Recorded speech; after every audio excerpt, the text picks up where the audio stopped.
A ver, desde que el mundo es mundo, la humanidad se ha hecho dos preguntas que son, bueno, fundamentales. ¿Qué podemos llegar a saber con total certeza? ¿Y de qué está hecha de verdad esta realidad que nos rodea? No son preguntas sencillas, ¿eh? Son nada más y nada menos que el corazón de la filosofía, un auténtico viaje a las profundidades de la metafísica y del conocimiento. Y para empezar, vamos directos al grano con una pregunta que nos deja pensando. ¿Cómo sabemos que todo esto, es real? ¿La pantalla que tenemos delante, la silla en la que estamos, la habitación, existen de verdad o son una especie de ilusión? A primera vista parece obvio, pero la filosofía nos enseña que las apariencias a menudo engañan. Bueno, para intentar enfrentarnos a estas dudas tan enormes, la filosofía ha desarrollado, digamos, dos grandes cajas de herramientas que nos van a servir para organizar esta exploración. Y aquí las tenemos. Por un lado está la epistemología, que suena un poco técnico, pero es básicamente la teoría del conocimiento. O sea, se pregunta, ¿cómo podemos saber algo con seguridad? Y por el otro lado, la metafísica, que ya es ir a lo más profundo, a buscar los cimientos de todo, preguntándose, vale, pero ¿qué es real en el fondo de verdad? Pero claro, antes de lanzarnos a preguntar qué es la realidad, tenemos que dar un paso atrás, porque hay un problema previo que resolver. Nuestros sentidos, que son nuestra principal ventana al mundo, ¿son de fiar? Dicho de otro modo, ¿podemos fiarnos de lo que vemos, oímos y tocamos? Y aquí es donde entran en escena los escépticos. Esta es la postura filosófica que lo pone todo, absolutamente todo, en duda. Los escépticos vienen a decir que no podemos estar seguros de absolutamente nada, porque nuestras percepciones podrían estar engañándonos por completo. El filósofo René Descartes se tomó este desafío muy en serio. Para encontrar una verdad que fuera inatacable, creó un método de duda radical. Fijaos, primero, dudó de sus sentidos, que a veces nos fallan. Después, subió la apuesta. Dudó de la propia realidad. ¿Y si todo esto no es más que un sueño muy elaborado? Y para llevarlo al extremo se imaginó un genio maligno, un ser superpoderoso, capaz de engañarnos hasta en lo más evidente, como que 2 y 3 son 5. Una locura. Pero justo ahí, cuando parecía que ya no había nada a lo que agarrarse, ¡zas!, Descartes encontró su certeza absoluta. Podía dudar de todo, sí, pero no podía dudar de que él, en ese mismo instante, estaba dudando. Y si estaba dudando, es que estaba pensando, y si pensaba, tenía que existir. Pienso, luego existo. Esa fue la primera verdad irrefutable, el cimiento sobre el que empezar a reconstruir todo el edificio del conocimiento. Vale, una vez que aceptamos que conocer es posible, surge la siguiente gran batalla filosófica. ¿Cuál es el origen de ese conocimiento? ¿Cómo lo construimos? Y aquí es donde la filosofía se divide en dos grandes equipos.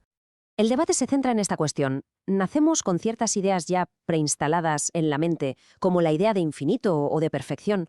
¿O nuestra mente al nacer es como una página en blanco, una tabula rasa, que se va llenando poco a poco con lo que nos llega a través de los sentidos?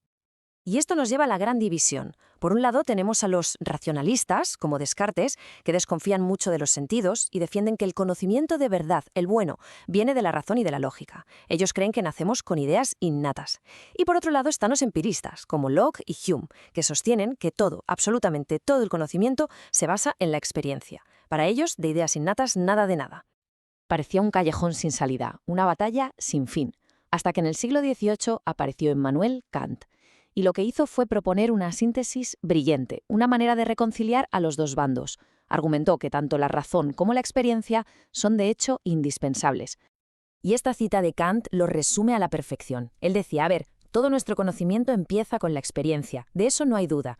Pero, y aquí está el giro, no todo él procede de la experiencia. Nuestra mente no es un receptor pasivo, es como si tuviéramos unas gafas puestas de serie, unas estructuras innatas como el espacio y el tiempo, que ordenan y dan forma a todos los datos que nos llegan de los sentidos. Muy bien, ya hemos explorado el cómo conocemos. Así que ahora vamos a la otra gran pregunta, la de la metafísica. ¿Qué es lo que conocemos? Es decir, ¿de qué está hecha, en el fondo, la realidad? Históricamente han surgido tres grandes respuestas a esta pregunta. Primero, el materialismo, que dice que todo lo que existe es materia, desde las rocas hasta nuestros pensamientos.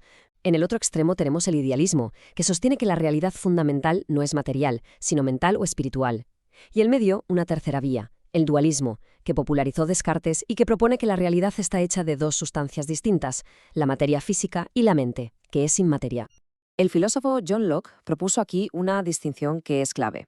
Argumentaba que los objetos tienen cualidades primarias, que son propiedades que están en el objeto sí o sí, como su forma o su tamaño. Una manzana es redonda sin importar quién la mire, pero también tienen cualidades secundarias, como su color rojo o su sabor dulce. Y ojo, porque estas no están en la manzana, sino que las crea nuestra mente al interactuar con ella. Pero claro, los idealistas como George Berkeley llevaron la duda un pasito más allá. Argumentaron que si solo conocemos nuestras percepciones, ¿cómo podemos estar seguros de que existe un mundo material fuera de ellas? Quizás ser es simplemente ser percibido. Y esto nos conduce de cabeza a la pregunta metafísica por excelencia, una que ha ocupado a la filosofía durante milenios, la cuestión de la existencia de Dios. Las posturas sobre esto son muy variadas. El teísmo afirma que existe un Dios creador, mientras que el ateísmo lo niega. En una posición intermedia, el agnosticismo sostiene que es imposible saberlo. Y hay otras visiones, como el deísmo, que imagina un Dios arquitecto que no interviene, y el panteísmo, que identifica a Dios con el propio universo. El debate ha evolucionado muchísimo. En la Edad Media, los filósofos se esforzaron por crear pruebas racionales de la existencia de Dios, pero en el siglo XVIII Kant las criticó y las refutó una por una de forma sistemática. Y ya en el siglo XIX surgieron con muchísima fuerza los filósofos ateos, marcando un antes y un después. El argumento de Kant fue demoledor. Señaló que todas las pruebas de la existencia de Dios usaban herramientas de la razón, como la idea de causa y efecto, que solo funcionan para el mundo que podemos experimentar. Intentar aplicar esas herramientas a algo que está, por definición, fuera de nuestra experiencia, es como intentar medir el sonido con una regla. Según Kant, la razón humana tiene un límite, y Dios está más allá de él. Esta crítica abrió la puerta a una nueva forma de pensar. La famosa y provocadora frase de Nietzsche, Dios ha muerto, no significaba que un ser hubiera fallecido, claro. Quería decir que la creencia en Dios había dejado de ser el pilar central de la cultura occidental. Pensadores como Marx o Freud también argumentaron, cada uno desde su campo, en contra de la existencia de Dios. Y así volvemos al principio, pero con una nueva perspectiva. Este recorrido filosófico nos muestra que la certeza absoluta sobre el conocimiento, la realidad o Dios parece bastante esquiva. Y esto nos deja con una pregunta final, que quizá es la más importante de todas. Si las verdades absolutas no están a nuestro alcance, ¿sobre qué cimientos debemos construir nuestro mundo y nuestras vidas?